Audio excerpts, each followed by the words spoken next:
Hello ആ ബ്രദറെ, ഞാൻ ഹലോ പറഞ്ഞോ. ആ അല്ല 6 മണിക്ക് എന്നെ വിളിക്കണമെന്ന് പറഞ്ഞു. ഞാൻ അതുകൊണ്ടാ ബ്രദറിനെ ആ വിളിച്ചത്. ആ ആ, പേരെങ്ങനെയായിരുന്നു? ഈ വീട്ടില് ജപമാല ചെല്ലുന്ന പരിപാടി ഒന്നും ഇല്ലെന്ന് തോന്നുന്നില്ലെന്നാണല്ലോ കാണുന്നത്. ഞാനാ ജപമാല ചൊല്ലുന്നത്, മറ്റാരും ഒരു ജപമാല ചൊല്ലത്തില്ല. അപ്പൊ എനിക്കിപ്പോ കുഞ്ഞു വന്നതിനോട് എനിക്ക് കിട്ടുന്ന സമയത്തേ ഞാൻ ജപമാല ചൊല്ലത്തോ. നിങ്ങളുടെ വീട്ടിൽ പിന്നെ സന്ധ്യാപ്രാർത്ഥനയൊന്നും ഇല്ലല്ലേ? സന്ധ്യ പ്രാർത്ഥന എന്ന് പറഞ്ഞാൽ ഞാൻ ഒറ്റയ്ക്കിരുന്ന് പ്രാർത്ഥിക്കും. മോള് വരുമ്പോ 9 മണി കഴിയും. അപ്പൊ അന്നേരം അവളുടെ റൂമിലിരുന്ന് അവള് പ്രാർത്ഥിക്കും. ആ, അച്ഛനുള്ളപ്പോ സമയത്ത് അച്ഛനിരുന്ന് പ്രാർത്ഥിക്കും. അങ്ങനെ ഒരുമിച്ചിരുന്ന് പ്രാർത്ഥിക്കത്തില്ല. ഒരുമിച്ചിരുന്ന് പ്രാർത്ഥിക്കണം. അങ്ങനെയൊക്കെ ചെയ്താലേ കുടുംബത്തിന് അനുഗ്രഹം പ്രാപിക്കാൻ പറ്റുമോ. ഉം. ഇതിപ്പോ ഇതെല്ലാം സംഭവം എന്ന് വെച്ച് കഴിഞ്ഞാൽ എല്ലാവർക്കും പ്രശ്നങ്ങളുണ്ട്. പ്രശ്നങ്ങളില്ലാത്ത ആരുമില്ല. ആണ് ആണ് അതിപ്പോ ആണ് നമ്മളിപ്പോ ആത്മീയ മനുഷ്യനാണെങ്കിലും ഭൗതിക മനുഷ്യനാണെങ്കിലും ആർക്കും ഉണ്ട് പ്രശ്നങ്ങൾ. ആണ്. പക്ഷേ ഈ പ്രാർത്ഥിക്കുന്ന വ്യക്തിയുടെ ജീവിതത്തിൽ എന്ന് പറഞ്ഞു കഴിഞ്ഞാൽ അവൻ ആ പ്രശ്നത്തിൽ നിന്ന് പെട്ടെന്ന് റിക്കവർ ആകും. പറഞ്ഞു മനസ്സിലായി? മനസ്സിലായി. അതല്ലാണ്ട് ഇപ്പൊ നമുക്കിപ്പം നിങ്ങളോട് പറഞ്ഞു നിങ്ങൾ കുറച്ച് പൈസ തന്നേപ്പിച്ചിട്ട് നമുക്ക് കരാർ എടുക്കാൻ പറ്റിയല്ലോ.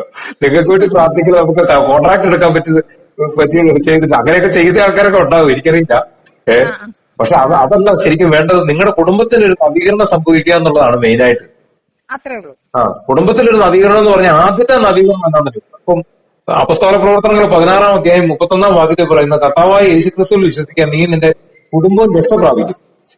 അതുപോലെ തന്നെ നേരത്തെ ഒരു സഹോദരി ഒമാനിന്ന് വിളിച്ചിട്ടുണ്ടായിരുന്നു. അപ്പം ഞാൻ അവർക്ക് വേണ്ടി പ്രാർത്ഥിക്കാൻ തുടങ്ങുമ്പോൾ തന്നെ ഫസ്റ്റിലെ പരിശുദ്ധാത്മാവിനോട് പറഞ്ഞു ബൈബിൾ തുറക്കാം, വചനം തുറക്കാം.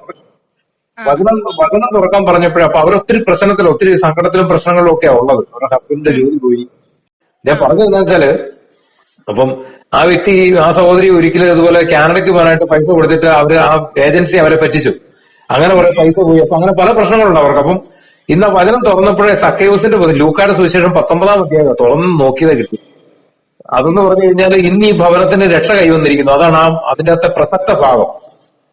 അപ്പൊ എന്ന് പറഞ്ഞ പോലെ ഇപ്പം ഞാൻ ആദ്യം പറഞ്ഞ വചനം, അതായത് കർത്താവായ യേശുക്രിസ്തുവിൽ വിശ്വസിക്കുക നീ നിന്റെ കുടുംബവും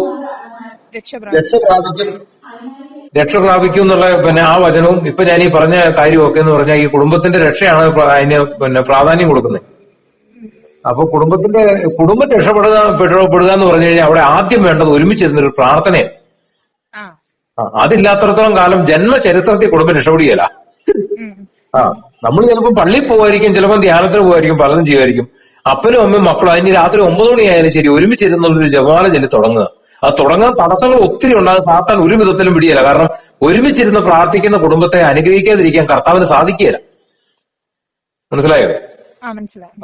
ഒരുമിച്ചിരുന്ന് പ്രാർത്ഥിക്കുന്ന കുടുംബത്തെ അനുഗ്രഹിക്കാതിരിക്കാൻ ഈശോയ്ക്ക് സാധിക്കുകയില്ല. അതാണ്, അത് ചെയ്യാതിരിക്കാൻ കർത്താവിന് പറ്റിയല്ല. അപ്പം അതുകൊണ്ട് നിങ്ങൾ ആദ്യം ചെയ്യേണ്ട കാര്യം എന്ന് പറഞ്ഞു കഴിഞ്ഞാൽ കുടുംബസമേതം പോയി ധ്യാനം കൂടാനോ ഒന്നും ഞാൻ പറയുന്നില്ല.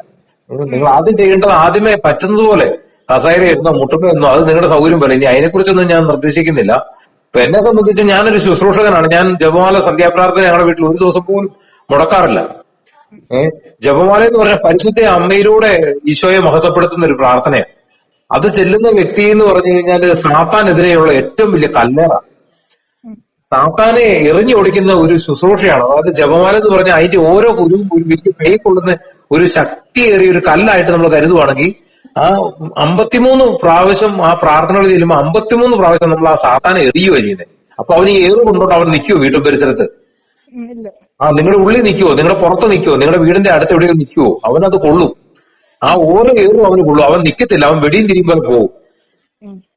ഇപ്പൊ ഇത് ഞാനല്ല സംസാരിക്കുന്നത്. അതായത് എന്റെ ശബ്ദം നിങ്ങൾ കേൾക്കുന്നുണ്ട്. നിങ്ങളോട് സംസാരിക്കുന്നത് പരിശുദ്ധാത്മാവാ. കാരണം ഇപ്പൊ ഞാൻ ഈ പറഞ്ഞ ഈ കാര്യമില്ലേ, ഇപ്പൊ ഞാൻ ഈ പറഞ്ഞ ഈ ഉദാഹരണം ഞാൻ എന്റെ ജീവിതത്തിൽ എന്റെ 48 വയസ്സിനിടയ്ക്ക് ഇന്ന് വരെ ഞാൻ ആരോടും പറഞ്ഞിട്ടില്ല. അത് എനിക്കും കൂടെ ഒരു അടയാളമായിട്ട് കിട്ടുക. ഇപ്പൊ ഞാൻ നിങ്ങളോട് പൈസയോ അല്ലെങ്കിൽ നിങ്ങളുടെ ഒന്നും പ്രതീക്ഷിച്ചിട്ടല്ല ഞാൻ നിങ്ങൾക്ക് വേണ്ടി പ്രാർത്ഥിക്കുന്നത്. അപ്പം നിങ്ങൾ ഒരു ദൈവനാമത്തിൽ നിങ്ങളുടെ ഭവനം, നിങ്ങളുടെ വ്യക്തിജീവിതം നിങ്ങൾ സമാധാനത്തിലാകുക. നിങ്ങളുടെ ആത്മാവ് രക്ഷ പ്രാപിക്കുക എന്നുള്ളത് അതാണ് എന്നെ കർത്താവ് ഏൽപ്പിച്ചിരിക്കുന്ന ദൗത്യം. അപ്പൊ അതുകൊണ്ട് നിങ്ങൾക്കൊരു ചെറിയ തോതിലൊരു കൈ തന്ന് സപ്പോർട്ട് ചെയ്യുക എന്നുള്ളതാണ് ഞാൻ ഈ ചെയ്യുന്ന ശുശ്രൂഷയിലൂടെ നടക്കുന്നത്. അല്ലെങ്കിൽ നിങ്ങളുടെ കണ്ണ് ആരെങ്കിലും കെട്ടിയിട്ടിരിക്കുക, കൈ രണ്ടും പുറകോട്ട് പിടിച്ച് കെട്ടിയിട്ട് കണ്ണ് കെട്ടിയിട്ടിരിക്കുക. നിങ്ങൾക്ക് മുന്നോട്ട് നടക്കാൻ പറ്റുന്നില്ല. കാരണം നിങ്ങൾ കണ്ണ് കെട്ടിയിരിക്കുമല്ലോ. കൈ കെട്ടിയിട്ടിരിക്കുവാണെങ്കിൽ അത് ആരെങ്കിലും അഴിച്ചു തരുമെന്ന് ചോദിച്ചാൽ നിങ്ങൾക്ക് ആരുടെങ്കിലും അടുത്തേക്ക് നടന്നു ചെല്ലാൻ പറ്റും. പക്ഷെ കണ്ണും കൂടെ കെട്ടുമ്പോൾ നിങ്ങൾ എങ്ങോട്ട് പോകും? നിങ്ങളുടെ കൈ അഴിച്ചു വിട്ടിട്ടുണ്ടെങ്കിൽ നിങ്ങൾക്ക് തപ്പിത്തടഞ്ഞെങ്കിലും പോവാം. കൈ രണ്ടും പുറകോട്ട് പിടിച്ച് കെട്ടിയിട്ട് നിങ്ങളുടെ കണ്ണും കൂടെ കറുത്ത തുണിയോട് മൂടെ കെട്ടിക്കഴിഞ്ഞാൽ നിങ്ങൾ ആ നിൽക്കുന്നിടത്ത് നിൽക്കാന്നല്ലാതെ നിങ്ങൾക്ക് എന്തെങ്കിലും ചെയ്യാൻ സാധിക്കുമോ? പറ്റുമോ? ഇല്ല. അപ്പൊ എന്നിലൂടെ പരിശുദ്ധാത്മാവ് ആദ്യം നിങ്ങളുടെ 2 കെട്ടുകൾ അഴിച്ചു വിടുക എന്നുള്ളതാ. നിങ്ങളുടെ കണ്ണ് മൂടിക്കിട്ടിരിക്കുന്ന ആദ്യം അഴിക്കുക, രണ്ടാമത് നിങ്ങളുടെ കൈ അഴിക്കുക. അപ്പൊ ഇത്രയും സംഭവിച്ചു കഴിയുമ്പോൾ നിങ്ങൾക്ക് സത്യം, നിങ്ങളുടെ കൺമുമ്പിൽ കാണുന്ന സത്യത്തെ നിങ്ങൾക്ക് തിരിച്ചറിയാൻ പറ്റും. അപ്പൊ ഞാന് പ്രാർത്ഥിക്കുക. ഇപ്പൊ ഇത്രയും മെസ്സേജ് കിട്ടിയില്ല, കുറെ മെസ്സേജുകൾ ഇങ്ങനെ കുറെ പറഞ്ഞതിനെ കൊണ്ട് വലിയ കാര്യമൊന്നുമില്ല. നിങ്ങൾ ഒരു കാര്യം ചെയ്യും, ഞാൻ ഇപ്പം നിങ്ങളുടെ വിഷയങ്ങൾക്ക് വേണ്ടി ഞാനും പ്രാർത്ഥിച്ചോളാം. നിങ്ങൾ ജപമാല ചെല്ലുമ്പം നിങ്ങൾ 5 രഹസ്യവും ചെല്ലുമ്പോൾ ചുമ്മാ ഈ വായ്ക്കാരി പോലെ ഇങ്ങനെ ചെല്ലിയതിനെ കൊണ്ട് കാര്യമില്ല. ഒന്നാമത്തെ ദിവസം ചെല്ലുമ്പോൾ നിങ്ങളുടെ കുടുംബത്തിൽ, അതിപ്പം ഇന്നിപ്പോ എന്നാ ദിവസം? വ്യാഴാഴ്ച. ഇന്ന് പ്രകാശത്തിന്റെ രഹസ്യം ചെല്ലണ്ടേ? അത് കാണാൻ പറഞ്ഞു തുടങ്ങി പുസ്തകം നോക്കി ചെല്ലുക. എന്നിട്ട് അതിന്റെ ഒന്നാമത്തെ രഹസ്യം 7 തലമുറയിലുള്ള പൂർവികർക്ക് കൊണ്ട് കാഴ്ചവെക്കുക. രണ്ടാമത്തെ രഹസ്യം നിങ്ങളുടെ ഇടവകയ്ക്കും വികാരിയച്ഛനും നിങ്ങളുടെ ഇടവക്കാർക്കുമായിട്ട് കാഴ്ചവെക്കുക. മൂന്നാമത്തെ രഹസ്യം നിങ്ങളുടെ കുടുംബത്തിനോട് കാഴ്ചവെക്കുക. 4ാമത്തെ രഹസ്യം നിങ്ങളുടെ കുടുംബത്തിൽ ജനിക്കാൻ പോകുന്ന കുഞ്ഞുങ്ങൾക്ക് വേണ്ടി കാഴ്ചവെക്കുക. അങ്ങനെ മറ്റു എന്തെങ്കിലുമൊക്കെ നിയമങ്ങൾ കാണുമല്ലോ, അങ്ങനെ ഏതെങ്കിലും ഓരോ നിയമങ്ങൾക്ക് വേണ്ടി കാഴ്ചവെച്ച് പ്രാർത്ഥിക്കുക. പ്രാർത്ഥിച്ച് അങ്ങനെ ഒരാഴ്ച പ്രാർത്ഥിച്ചതിന് ശേഷം എന്നെ വിളിക്കും കേട്ടോ. എന്നാ ഈശോ സമൃദ്ധമായിട്ട് അനുഗ്രഹിക്കിട്ട് ഒന്നുകൊണ്ടും ഭയപ്പെടേണ്ട.